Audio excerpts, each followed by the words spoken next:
Olá, meus amigos do YouTube, estamos começando mais uma edição do Bom Dia Mercado. Faremos juntos o nosso planejamento de trabalho para mais uma segunda-feira. A gente piscou e mais uma semana começou, dia 10/10/2022.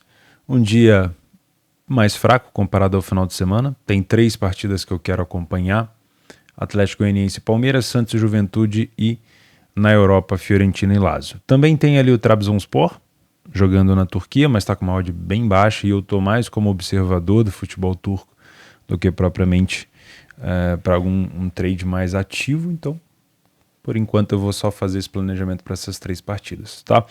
Antes de a gente começar, alguns recados. Primeiro, se você quer participar do sorteio valendo uma banca de R$30 todos os dias aqui na Betfair, você precisa ter uma conta na Betfair. Você pode aproveitar essa super cotação de 15 para o Corinthians e o Flamengo. Ambas marcam sim, tá? Eu particularmente acho pela odd, apesar de eu achar que vai ser um jogo bem truncado no jogo de ida, o Corinthians obviamente deve tentar se impor, a gente pode ter aqui um valor muito grande por conta dessa odd de 15, né? Essa odd geralmente ronda ali 2, 1,90, né? Então eu acho uma odd bem interessante. Se você quiser aproveitar, você já cria sua conta, tá no primeiro link da descrição, e já participa aí sim do sorteio aqui do canal. O primeiro comentário fixado aí embaixo, só rolar para baixo, você consegue descobrir qual é o regulamento, beleza? E se você quiser deixar o like já de uma vez, pô, ajuda demais, sério, ajuda muito, porque eu sou um cara esquecido, então eu provavelmente esqueceria. Então eu já vou te pedir de uma vez, deixa o like no vídeo, se inscreve no canal se você não é inscrito. Ainda não consegui atualizar aquele número ali, mas batemos 190 mil inscritos. Muito obrigado pela moral de todos vocês a esse humilde canal que ainda sobrevive, um dos últimos canais realmente sobre trade que sobrevive, né? O trade ele está virando um micro nicho dentro das apostas esportivas. É normal isso acontecer, né? Com o boom das apostas no Brasil, as pessoas obviamente entram no mundo das apostas esportivas por meio ali das casas de apostas mesmo, e o trade acaba se afunilando cada vez mais, né? Então o micro nicho trade vai cada vez ficando menor, né? As pessoas vão tendo menos interesse, mas obviamente é o meu trabalho, eu não tenho nenhuma intenção de mudar o meu nicho ou começar a produzir conteúdo só para quem aposta de maneira pré-jogo ou recreativo e tudo mais.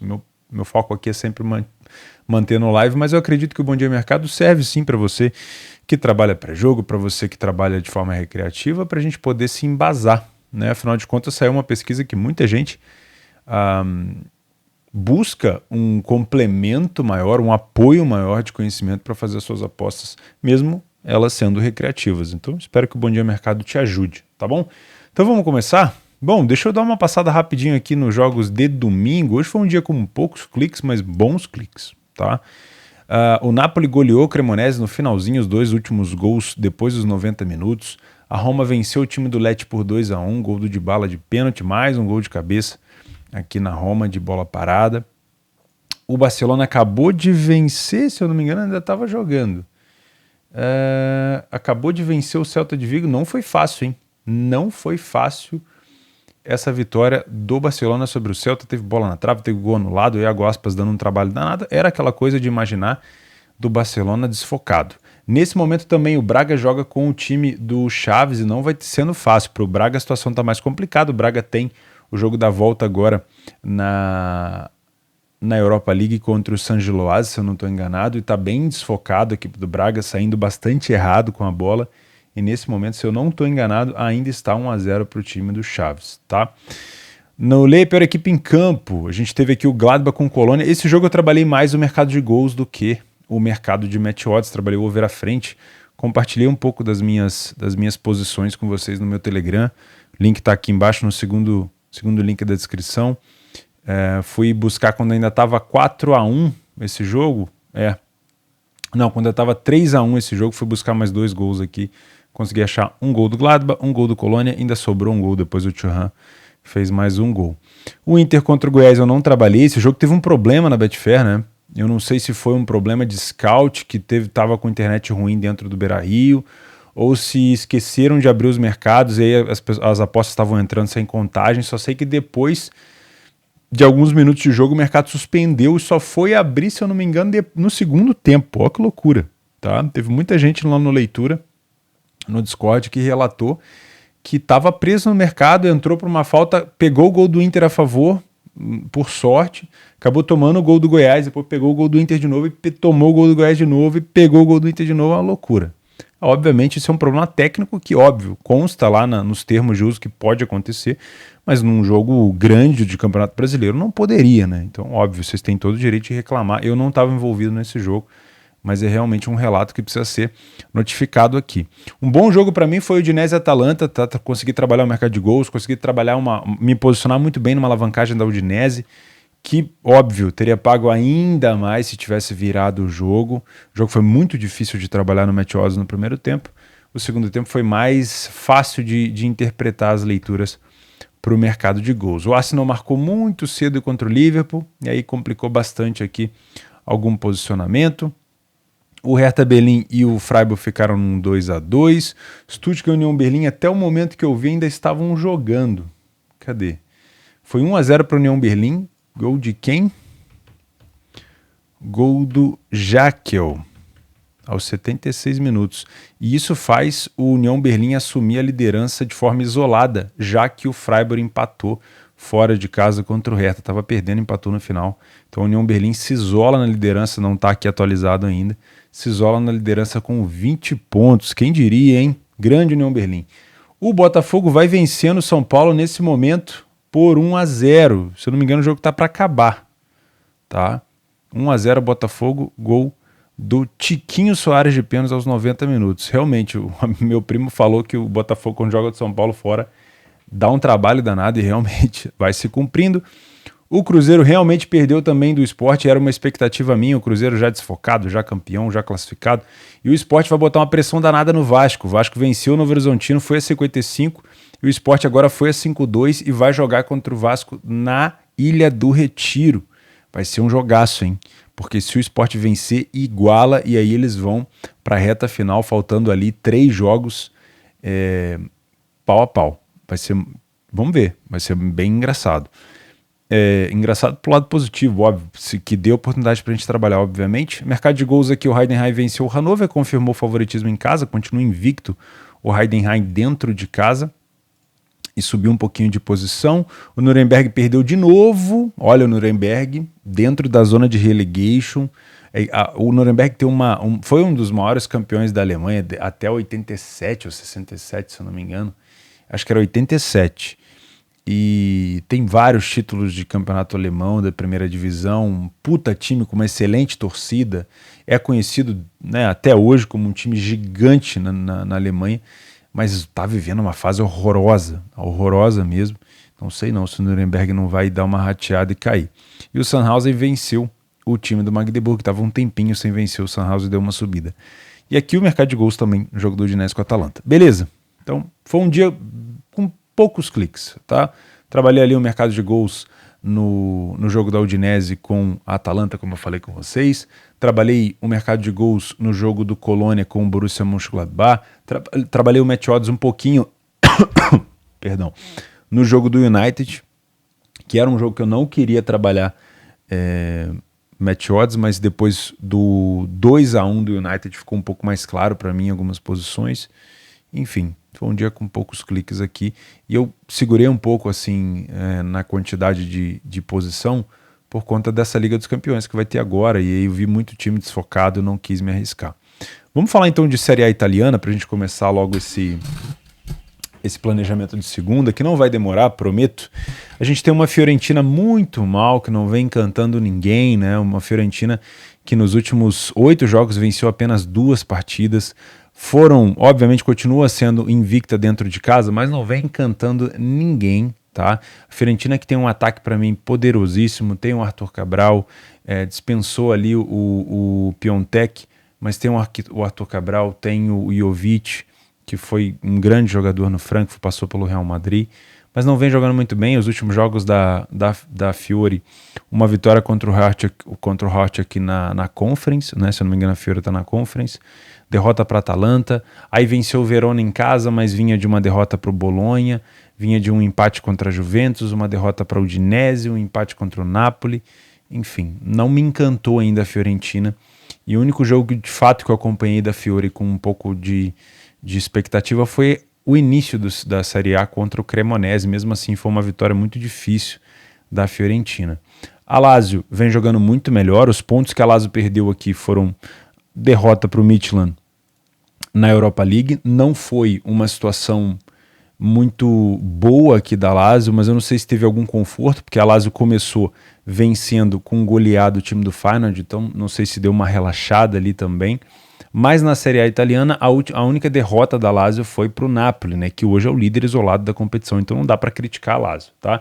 A Lazio também está invicta fora de casa, tem 5 gols marcados e 1 gol sofrido apenas, e é hoje o quinto colocado. Se vencer, vai para 20 pontos, embola tudo ali, junto com a Roma, que está com 19, se eu não me engano, né? O Milan com 20, a Udinese com 20, então fica bastante embolado. É um jogo para mim, para características de correção de preço, sem enviesar para algum lado. É óbvio que quando a gente olha os jogadores de frente, a gente tem que elogiar sim o Jovic.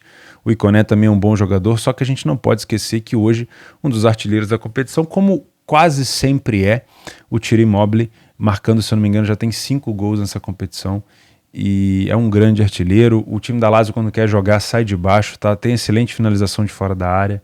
Enfim, muito bom time. Então eu estou tentando não criar um viés para o lado da Lazio, tá? Porque a Lazio, em alguns momentos, ela recua, chama o adversário para cima para jogar no contra-ataque, mas é um time muito encorpado e com muita liga, né? É um time que se conhece, entrosado. Enfim, para mim, eu vou tentar não criar esse viés pro lado da Lazio, tá? Eu vou trabalhar mais aqui as questões de correção. Os últimos jogos, entre eles, um 3-0 Lazio, um 1-0 Lazio, 2-0 Fiore, 2-1, 2-1. Nada de muito interessante aqui para gols no histórico, tá? Não teve nenhum jogo espetacular, pirotécnico, como a gente fala. Beleza? Então, os últimos jogos da Fiore em casa, uma vitória apenas contra o Verona, e a Lazio fora de casa, uma vitória contra o Cremonese. Aí teve o Sturm Graz aqui na Europa League, derrota para o Midtjylland, empate com a Samp e empate com o Torino, tá? O mercado está dando uma igualdade muito boa, uma igualdade muito boa aqui para os times. Vamos ver se a gente tem alguma oportunidade. Na Série A do Brasil, a gente começa com o Atlético Goianiense e Palmeiras, né? O praticamente campeão Palmeiras. Hoje a gente teve aqui o Internacional vencendo o Goiás com goleada. Não foi fácil esse jogo pro Inter, hein? Pedro Raul fez chover lá no sul do país. O Inter foi então a 57, né? A 57 pontos, provavelmente. Deixa eu até conferir aqui como é que tá a tabela do Brasileirão. O América já fez um gol aqui no Fluminense. Um gol a jato, foi a 57 o time do Internacional. O Palmeiras está com 66. Então são 11 pontos de distância e o Palmeiras ainda joga, tá? O Palmeiras, ele é o melhor visitante da competição e ainda não foi derrotado fora dos seus domínios. Vai pegar um Atlético Goianiense que vem de vitória contra o Fluminense, uma vitória que ele tirou da unha, né? Usando bola parada, usando pênalti, usando o gol no finalzinho com desvio, e conseguiu tirar essa vitória da unha. E é muito importante porque, por exemplo, o Cuiabá, que jogou com o Flamengo, adversário direto, perdeu, né? O Curitiba está jogando agora contra o Bragantino, já está com cartão vermelho, óbvio, não quer dizer que o Curitiba vai perder, mas quer dizer que o Goianiense tem uma motivação muito grande para fazer esse jogo contra o Palmeiras e com certeza não vai ser um jogo fácil para o Palmeiras. Mas, se a gente levar em conta que hoje o Palmeiras é o melhor visitante, o melhor time da competição, é muito estranho a gente pensar que o Palmeiras hoje poderia perder esse jogo para o Goianiense. Futebol brasileiro, obviamente, pode acontecer, mas é claro que a expectativa aqui é que o Palmeiras consiga pelo menos pontuar, né? E a gente vai dar uma olhada nos números para mostrar para vocês como é que tá, beleza? O Palmeiras então tem 9 vitórias fora de casa, sai na frente em mais de 50% das vezes, mas não tem um bom primeiro tempo. A gente vem batendo nessa tecla há muito tempo. O Palmeiras é um time que melhora no segundo tempo, ele não entra muito bem fora de casa. Apesar dele ter a melhor campanha fora de casa, ele não é uma equipe que entra 100% ligada. Ele entra precisando de alguns ajustes e o Abel faz muito bem esses ajustes, tem a mão do treinador. Então eu já vou puxar para essa parte aqui para explicar o que eu estou falando. Olha só, o Goianiense também tem essa característica, tá? Não começa bem, tem mais derrota do que vitória. O Palmeiras está bem embasado aqui, tem mais empate do que qualquer outra coisa, mas não é um time que vence tanto. Para um líder da competição e o melhor visitante, não vence tanto, não marca tanto gol. acaba sofrendo um pouco, ou seja, não é o melhor Palmeiras. Quando a gente vem para a segunda etapa, e é muito comum isso aqui no Brasil em alguns times, né? O Botafogo, por exemplo, melhora muito no segundo tempo. A gente tem um Goianiense também crescendo muito, aumenta bastante o número de gols marcados, reduz aqui, se eu não me engano, o número de gols sofridos, exatamente, dobra o número de gols marcados, reduz o número de gols sofridos, aumenta o número de vitórias, reduz o número de derrotas, e o Palmeiras tem uma ascendência espetacular, né? Vai de 27% de vitória para 67%, né? E vai de 20% de derrota para 7%, né? Então é um time que marca 13 gols e toma 3. Então realmente aqui é um crescimento absurdo. Então se você busca uma fragilidade do Palmeiras, uma inconsistência, um erro, uma possibilidade do Goianiense se expor um pouco mais, botando até alguma janela de superioridade, talvez o primeiro tempo seja um quadro um pouco mais interessante de você buscar, que a gente pode ter mais movimentação do mercado, o mercado se assustando por alguma coisa. Só qual que é o problema? O Goianiense também não faz bons primeiros tempos. Então a gente vai ter que ter superação aqui, né? Não é para entrar achando que sempre o Palmeiras e o Goianiense vão ter primeiros tempos ruins e, por exemplo, entrar no under. Assiste o jogo primeiro, né? Isso aqui é só um rascunho do que pode ser um cenário da partida, tá? Óbvio, se você busca algo a favor do Palmeiras, o melhor cenário talvez seja o primeiro tempo, mas eu estou me contradizendo? Não, é porque o Goianiense é mal no primeiro tempo. Então, se você encontra um Palmeiras superior no primeiro tempo e um Goianiense inferior, você pode ter uma cotação do Goianiense corrigindo ainda mais, a probabilidade de vitória diminuindo, então a odd vai acabar aumentando. Mas isso são só conjecturas, são só cenários. De maneira geral, no que vem acontecendo, né, no que vem demonstrando as equipes, o segundo tempo ele é mais organizado das duas equipes. E aí, óbvio, se botar o segundo tempo do Goianiense contra o do Palmeiras, o Palmeiras realmente ganha de lavada. Então, o Palmeiras aqui, se vencer cada vez mais perto do título, para mim, com humildade ao Inter, é campeão já o Palmeiras, seria um desastre, né? Mas mesmo assim, a gente tem que noticiar e planejar jogo a jogo, tá? Para mim, o Goianiense precisa de mais essa vitória. Um empate aqui, por mais que seja contra o Palmeiras, nessa situação delicada que está o Goianiense, não pode ser o objetivo, tá? Ver o Goianiense fazendo cera em situação onde está 1-1 ou 0-0 para deixar o tempo passar, para mim, é um erro. Por quê? Porque um time que está nessa situação, que, consegue em algum momento aqui sair fora da zona de rebaixamento, já dá um ânimo muito maior. E vencer o Palmeiras seria ainda melhor, porque aí você ganha corpo. Você vence o Fluminense, tenta vencer o Palmeiras, a situação pode mudar. E a gente sabe que o futebol tem muito do emocional. Então, eu imagino o Goianiense se expondo. E aí, se a gente tiver, óbvio, um Palmeiras vencendo no segundo tempo, que é um bom momento do Palmeiras, e o Goianiense quiser repetir o fato que fez contra o time do Fluminense, que é tentar buscar uma recuperação, a gente pode ter um Palmeiras punindo o Goianiense no contra-ataque, tá? E aí a gente pode observar mais uma característica importante aqui que eu ia mostrar para vocês. Esses dados estão bem atualizados, tá? Eu fiz questão de atualizar isso aqui hoje, ó. Gols de cabeça do Palmeiras, 9. Gols de escanteio do Palmeiras, 15. Hoje, talvez junto com o Flamengo ou atrás do Flamengo, por conta de um gol talvez, o Palmeiras tem o escanteio mais letal do Brasil. Tá? Então, bola parada do Palmeiras vai ser muito perigoso. O Palmeiras não toma tantos gols de cabeça de bola parada como toma o Goianiense. Então, se a gente juntar esses dois aqui do Goianiense com os dois do Palmeiras, a gente tem aquele famoso match, né? Se encontraram e deu casamento. Então, talvez as bolas paradas do Palmeiras ditem o ritmo desse jogo, tá? Depois nós temos aqui a questão de gols. Olha só, o Goianiense se esforça, né? Sai um pouco mais para o jogo na segunda parte, a partir do final do primeiro tempo para o início do segundo. Marca mais os seus gols aqui no segundo tempo, 78% dos gols aqui dos 40 até os 90 minutos. E o Palmeiras tem um período de sofrer mais gols no meio do primeiro tempo, que é onde o momento do Palmeiras que ele não joga bem, e é um time que reduz esses gols sofridos no segundo tempo, e aí distribui bem os seus gols aqui, mas tem um quezinho aqui de gol no final, tá? O Wellington Silva, né, do Goianiense, é o artilheiro da equipe, com o Thuram também, que batedor de pênalti, e o Ayrton, é o melhor passador da equipe junto com o Luiz Fernando. Pro lado do Palmeiras, o Rony, o Gustavo Gomes, que é zagueiro, mas a gente pode colocar aqui como um atacante, né? Porque em bola aérea é talvez um dos melhores cabeceadores da equipe. E o Gustavo Scarpa, que vai fazer muita falta no que vem pro Palmeiras, hein? Puta merda, como é bom jogador esse Scarpa. Para mim, jogo para possível ler para a equipe em campo ao goianiense, já focado, direcionado, caso eu veja no primeiro tempo um Palmeiras ligado e um goianiense desligado. Se isso não se confirmar, eu vou ficar de fora, tá?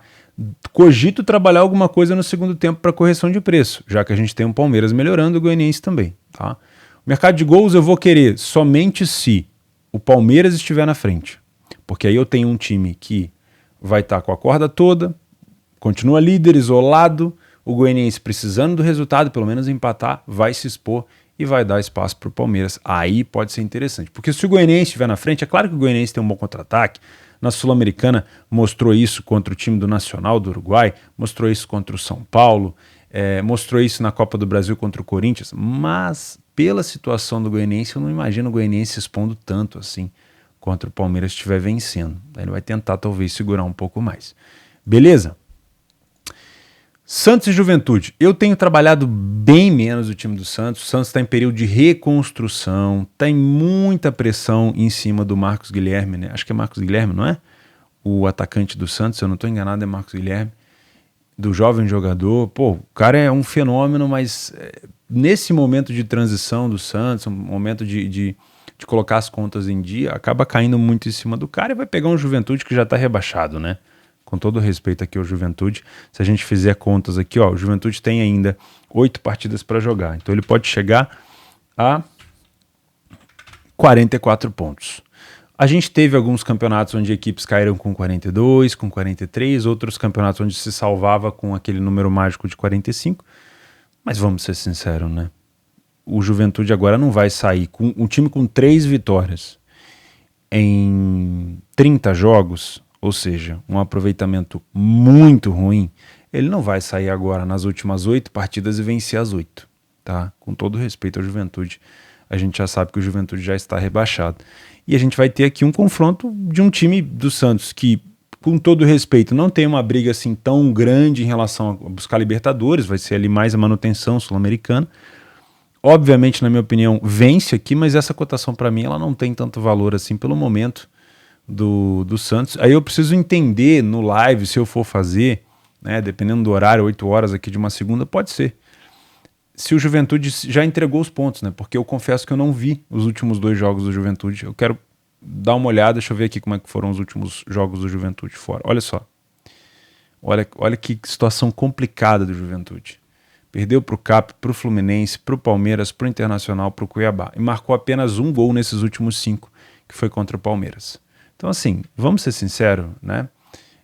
Dá para vir para trabalhar lei ou Juventude. Eu acho que não seria nada fora da casinha, mas coloca primeiro em prática a tua leitura, identifica se o Juventude está tendo dificuldade, se já entregou os pontos. Né? O Juventude tem ali aquele paraguaio, né, que parece o Lucas Tadioto, grande amigo meu do Steak Cheia, que, pô, o cara é bom no contra-ataque, ele dá umas trombadas ali, faz uns gols, então dá uma olhada, né? Não é um time tão chato, igual, por exemplo, é o Goiás com o Pedro Raul, mas, enfim, dá pra ficar de olho, tá? Se a gente olhar as estatísticas, a gente vai ver que, pô, o Juventude, cara, não dá. Por mais que o Santos esteja num período de transição, de reconstrução financeira, realmente a gente espera aqui, o Juventude tomou 32 gols fora de casa. No geral, o time tem 53 gols sofridos. É de longe a pior defesa da competição. Então é muito provável que a gente tenha aqui, principalmente no primeiro tempo, tá? Que a gente tenha aqui um Santos tentando se impor. Olha só que interessante. O Juventude tem a sua arma, a bola aérea, gol de cabeça, mas é um time que defende muito mal as bolas paradas. O Santos é bom, relativamente bom nesse fundamento, né? Usa muito bem isso. O time do Juventude já tomou 10 gols de bola parada, sendo 13 de cabeça, tá? Então dá para ficar de olho. E a gente tem aqui os momentos dos gols. Se você for buscar algo a favor do Santos no primeiro tempo, tá mais complicado. O Santos não tem marcado tantos gols assim no primeiro tempo, mas a partir dos 30 minutos a coisa começa a melhorar um pouquinho, tá? E lá no final, a partir dos 70 minutos a gente tem um Santos se sobressaindo. Aqui pode ser momentos de contra-ataque. Então, pô, Juventude está perdendo, segundo tempo se expondo, ainda buscando ali aquela esperança final. O Santos pode sim judiar do Juventude no contra-ataque. Isso é um cenário, tá? Não necessariamente. Aqui, ó. Isidro Pita, nosso querido steak cheia do Tadioto aqui, ó. 5 gols. E aqui a gente tem, Marcos Leonardo, né? Marcos Guilherme. Perdão, pessoal. Eu sou muito esquecido com o nome, tá? E o Batistão já foi embora, né? Ainda continua sendo o segundo maior artilheiro. Olha a distância do Marcos Leonardo pro Vinícius aqui, que eu não sei se tá no time ainda. Mas olha a distância, o Batistão já saiu da equipe, acho que foi jogar na Espanha, se eu não estou enganado, e a distância de 7 gols do artilheiro para o vice-artilheiro. Então realmente o Santos aqui tem uma Marcos Leonardo dependência. Mas dá para trabalhar alguma coisa contra o Juventude. Eu acho que seria muito estranho aqui ver o Juventude vencer esse jogo. Meus amigos, eu vou ficando por aqui, não vou me alongar tanto, tá? A gente se vê então nessa segunda-feira, quando eu fizer o planejamento para terça de Champions e tudo mais. Valeu? Um grande abraço para vocês, uma excelente semana, obrigado pela companhia e é sempre um prazer.